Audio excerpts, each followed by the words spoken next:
Olá pessoal, graças a Deus, tudo bem? Como é que vocês estão? Né? Estamos aqui em São José do Rio Preto, né? Viemos fazer um trabalho aqui na região. Nós estamos estudando nesse momento, nós estamos implantando a escola do Senhor aqui e estamos estudando nesse momento o capítulo 4 de Josué, que faz parte da escola do Senhor, a escola de maturidade, né? Comigo aqui, tá? A equipe que nós estamos estudando, né? O pastor Atílio, estamos aqui na casa dele. Aí, Tilião, como é que tá? Né? Temos a nossa nova integrante, que é a Thalita. Tudo bom, Thalita? Tudo bem. E a pastora Renata, tá aqui, cara de gospel, bem crente, né? E, como eu ia dizendo, nós estamos estudando, fundamentando esse processo, né? E nós estamos estudando a lei dos dois altares, que é Josué 4. E dentro desse contexto, nós estamos caminhando, discutindo, né? E o que leva uma pessoa, o que testemunha a pessoa? É o altar interno, denuncia o externo denuncia o interno. Eu falo muito sobre o conceito do casamento, por exemplo. Aliança, né? Uma aliança de casamento. Então, esse altar externo denuncia a minha situação interna, ou seja, eu tenho uma esposa, tenho uma aliança, uma fidelidade, que é testemunhado por uma aliança. Então, o meu altar interno é testemunhado pelo externo e o externo pelo interno, vice-versa. Dentro desse contexto, nós avaliamos aqui e complementamos com 2 Reis, capítulo 4, né? Versos 8 e 9. E ali nós falamos sobre a história da sunamita que faz a morada para Eliseu e tudo mais. Mas no verso 9, ela coloca uma fala bem legal, assim, tá? Quando você começa a avaliar a questão dos altares. Ela diz assim: vejo que este é um santo homem de Deus. Quando você avalia isso, a gente percebe, né, nós percebemos aqui que existe uma diferença entre o homem de Deus e o santo homem de Deus. Então, o que avalia isso? É a intensidade do altar interno. Lembra na passagem de Josué, que é onde os pés dos sacerdotes que estavam com a arca se posicionaram?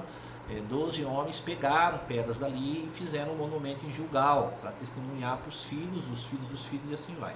Então, e o altar interno denuncia o externo denuncia o interno. Então, como nós avaliamos o conceito de homem de Deus e um santo homem de Deus?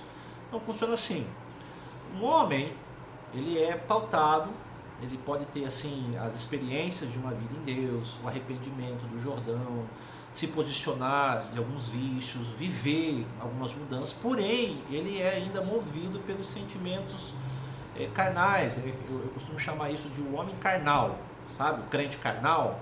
Eu sou crente, mas a minha mão não é. Eu sou crente, mas não sou idiota. Eu sou crente, mas eles vão ver com quem eles estão lidando. Sabe esses processos? Né? Não é um homem carnal.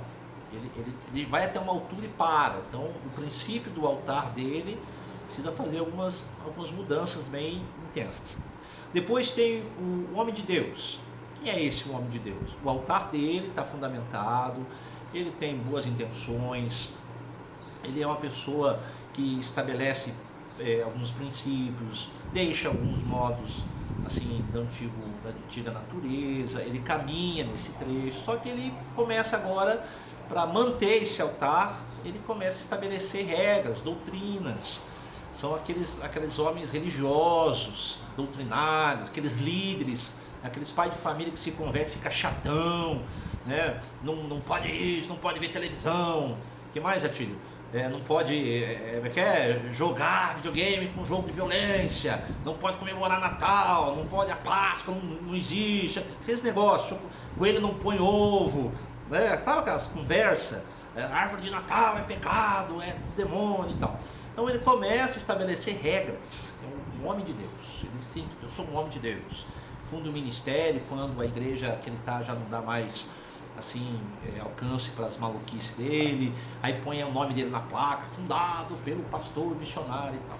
Esse é um homem de Deus. Ele vai criar doutrinas, né? E tem aquele que tem o seu altar fundamentado nos princípios do reino, as 12 pedras, né? 12 fala do reino, que estabelece esse conceito de ele ser um santo homem de Deus. Ele está um nível acima, ele vive por princípios cristãos no sentido de equilíbrio, ele estabelece verdades, ele vive pelos princípios do reino, tem domínio próprio, né? Tem caráter, antes de ele cobrar algo ele oferece, ele não pode exigir uma justiça que ele não dá, ele tem esse entendimento. Esse é o santo homem de Deus. Esse tipo de pessoa, esse tipo de homem, essa pessoa que vive os princípios de Deus baseado nesse altar interno, a experiência que ele viveu com Deus. Então, essa é a diferença. O homem de Deus e o santo homem de Deus. Então nós estamos discutindo isso aqui, quero deixar registrado isso, para que você faça uma reflexão. Como é que você está? Qual desses três você se encaixa? Beleza? Deus abençoe vocês. Um abraço aqui a ti, mandou um alô para a turma, né? Valeu, um abraço. Thalita também, né? Um abraço. E a pastora Renata, né? Está aqui toda gospel. E um abraço a vocês. A gente se encontra por aí. Deus abençoe.